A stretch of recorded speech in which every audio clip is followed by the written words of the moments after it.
दोस्तों नमस्कार। आज हम ग्रामीण क्षेत्र में हैं, ग्रामीण क्षेत्र में भ्रमण कर रहे हैं। भ्रमण करते करते इस प्रकार पहुंच गए कि हमारे एक पत्रकार महोदय हैं, बहुत वरिष्ठ पत्रकार है और जाने जाते हैं अच्छे सोशल वर्कर। आप तो जानते हैं आपसे क्या छिपा हुआ है। और आप देख सकते हैं यहाँ धान की फसल है और पत्रकार महोदय के खेत में है। आज हम वो भी किसानों के लिए कुछ आज कहना चाहते हैं और उसे मिलवाते हैं। मेहनत भी कर रहे हैं अपने खेत में। कह रहे हैं ये थोड़ी ना है कि हम पत्रकार है कि मेहनत ना करें, किसानों की तरह ही बिल्कुल मेहनत कर रहे हैं। आप देख रहे हैं और बात करेंगे इनसे कि किसानों के लिए क्या कहेंगे। अपना पहले नाम दर्शाएं सोशल वर्कर सबसे प्रथम। देखिए, सबसे पहले तो सब लोगों को राधे राधे और नमस्कार, जय हिंद, जय भारत। और इस भारत देश में किसान जो है समृद्ध भी माना जाता है और दुखी भी माना जाता है। समृद्ध इस वजह से माना जाता है कि सब लोगों का पेट वो पालता है। अच्छा, हम कानपुर में रहते हैं, लेकिन आज पिताजी यहाँ खेतों में काम कर रहे थे तो हमने कहा चलते हैं, कानपुर से छोड़ के अपने गांव चलते हैं। यहाँ धान का काम चल रहा था, हमने कहा करके देखते हैं और देखा, आज काम किया।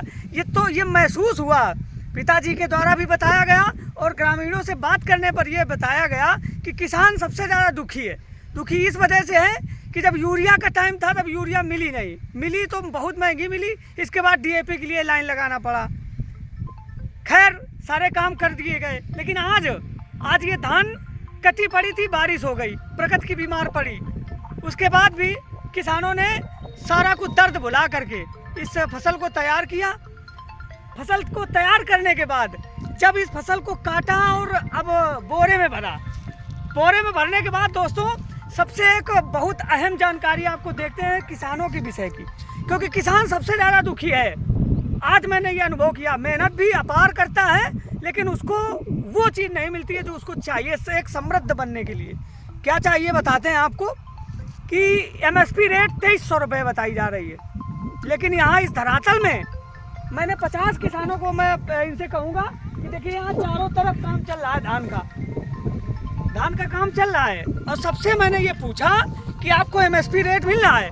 अरे एमएसपी क्या, यहाँ पर किसानों का धान व्यापारी नहीं खरीद रहा है, ले नहीं रहा है। क्यों नहीं ले रहा है? कह रहा मिलर ले नहीं रहा है। इस वजह से नहीं ले रहा है कि उसको औने पौने दाम में दो। 1650 रुपये में मांगी जा रही है। बताइए, 1650 रुपये में ये धान जिसकी कोई वैल्यू, 1650 रुपये की कोई वैल्यू नहीं, क्योंकि 20,000 रुपये बीघे का लागत हो जाती है किसानों की। लागत होने के बाद आज जब फसल तैयार होती है तो 1650 रुपये मांगी जा रही है। लेकिन किसान के जो गन्ने की फसल है और जो सरकारी लोग हैं उनके आंखों में ये लगता है, नज़र में उनके ये महसूस होता है कि हम लोग 2300 रुपये में किसानों से खरीद रहे हैं। लेकिन अगर ज़मीन पर वो अधिकारी आएँ और किसानों से बातचीत करें, रूबरू हों, तो उनको जानकारी होगी कि कितने परसेंटेज किसान एमएसपी रेट पे अपनी धान बेच रहे हैं, लेकिन नहीं बेच पा रहे हैं। 1650 में बेचो, गर्ज हो तो, लेकिन किसान है कहाँ जाएगा? एमएसपी पा नहीं रहा है। किसान को 1650 में बेचा जा रहा है, महीनों में पैसा दिया जा रहा है। वो दर्द आज हम लोगों ने कानपुर छोड़ के इस ग्रामीण क्षेत्र में अगर आए हैं हम लोग, तो यहाँ ये आज हमने इस सिस्टम को समझा है कि ये सिस्टम जो हमारे से इस विभाग के अधिकारी हैं वो इस सिस्टम को समझ नहीं पा रहे हैं या समझकर अनजान बन रहे हैं। दोनों चीज़ें यहाँ महसूस आज हमने की है।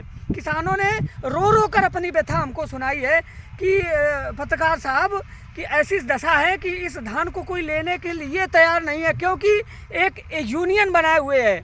जो व्यापारी वर्ग है वो एक यूनियन बनाए हुए है कि नहीं, अभी हम लोग थोड़ा सा रुकेंगे और किसानों से रूबरू होंगे, इसके बाद की जानकारी आपको देंगे। लेकिन किसान दुखी है। आज का यही मेथड था, समझने का यही मेथड था, लेकिन हम लोगों को किसान समझ रहे होंगे। आज हम लोग किसान यूनिफॉर्म में आए हुए हैं, अपने खेतों में आए हुए हैं। हमें बड़ी खुशी है, लेकिन दुख भी है इस बात का कि किसान क्यों दुखी है। किसान पेट पाल रहा है सबका, लेकिन क्यों दुखी है, अब ये जानने का विषय है। और सरकार को इस पर एक आधार से काम करना चाहिए, नीचे स्तर से काम करना चाहिए कि किसानों को क्यों वो चीज़ नहीं मिल रही, किसान किसानी क्यों छोड़ रहा है। तो इस पर ज़रूर सरकार को समझना चाहिए। और आप लोग खुद समझदार हैं कि किसान दुखी है और ये हमें लगता है दुखी ही रहेगा, क्योंकि डीएपी मिलेगी नहीं, ना यूरिया मिलेगी समय से, और वो महंगे दामों में खरीदेगा इसके बाद जब फसल तैयार करेगा तो कोई लेने वाला नहीं होगा, ना MSP मिलेगी और ना उसको अच्छे रेट मिलेंगे यहाँ। तो बस यही है, जो भी कहते हैं कि किसान बहुत समृद्ध है, जो लेकिन एक चीज़ है, यदि किसान समृद्ध होगा तो देश खुशहाल होगा। देश खुशहाल होगा तभी पूरा जो है, जो भी आम जनमानस है वो खुशहाल होगा। जय माता की, भारत माता की जय। जय जवान जय किसान। दोस्तों अगर वीडियो अच्छा लगे तो ज़्यादा से ज़्यादा लाइक और शेयर कमेंट करिएगा, और पत्रकार महोदय के लिए और ज़्यादा से ज़्यादा शेयर करिएगा। धन्यवाद। जय श्री राम।